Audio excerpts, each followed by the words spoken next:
La déportation a eu un impact significatif sur le développement du peuple balkare. En 1944, pendant la Grande Guerre patriotique, les Balkars ont été accusés de collaboration avec les fascistes allemands et déportés au Kazakhstan et au Kirghizstan.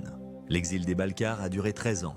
En 1957, la répression a été reconnue comme une erreur et illégale et les gens ont été autorisés à retourner dans leur patrie.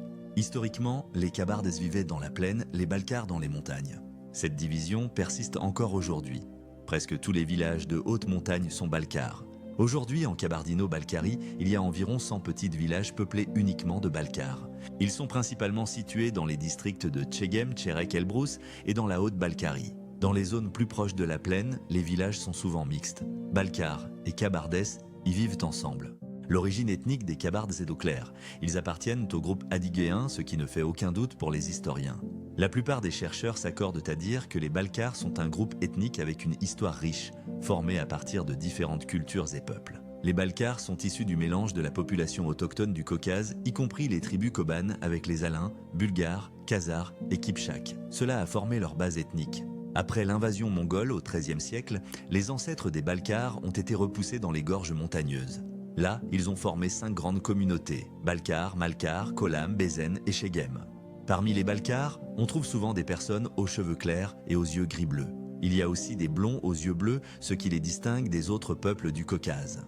Certains historiens pensent que les peuples de la région étaient à l'origine de races claires, mais à cause de l'assimilation avec les Turcs et les Mongols, la peau et les cheveux sont devenus plus foncés. Génétiquement, les Balkars sont représentés par 5 haplogroupes principaux. Environ 52% appartiennent au génotype caucasien autochtone ancien, représenté par les haplogroupes G2 et J2.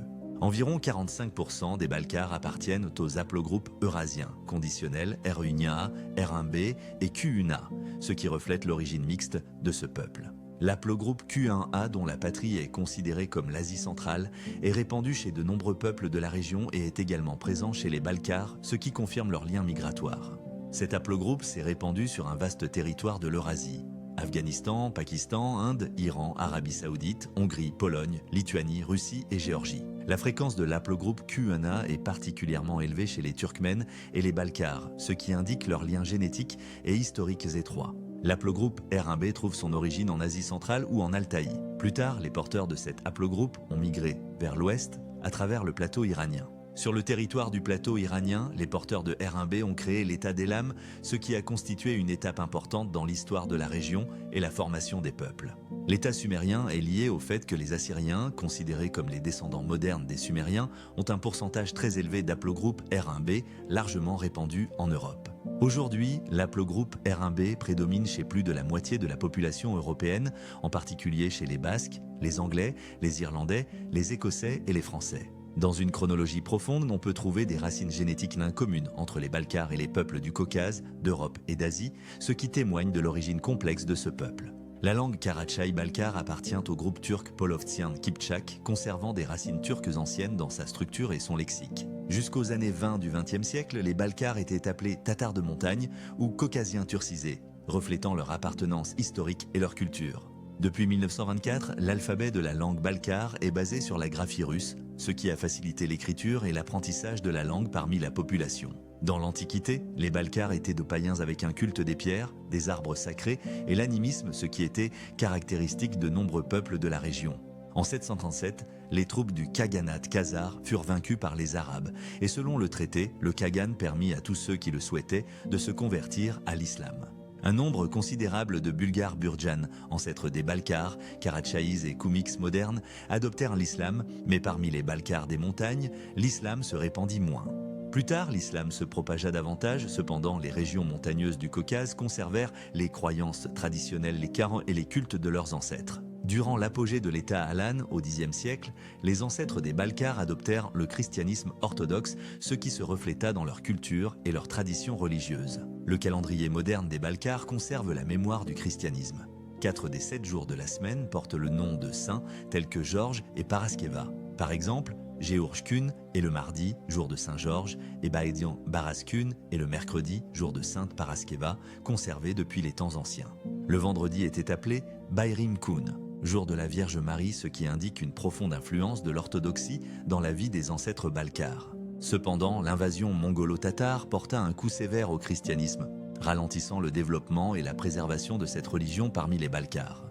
L'islamisation des Balkars commença au XVIe siècle sous l'influence des Tatars de Crimée et des Ottomans, ce qui transforma le paysage religieux de la région. Au début du XVIIIe siècle, l'islam devint la religion principale de la majorité des peuples du Caucase du Nord, y compris les Balkars. La rapidité de l'islamisation s'explique par la coïncidence des normes morales de l'islam avec le code traditionnel Balkar Tawadet qui valorisait une éthique stricte. L'islam s'est ensuite fusionné avec les coutumes locales et la charia est entrée en équilibre avec la date, les règles non écrites du peuple balkar.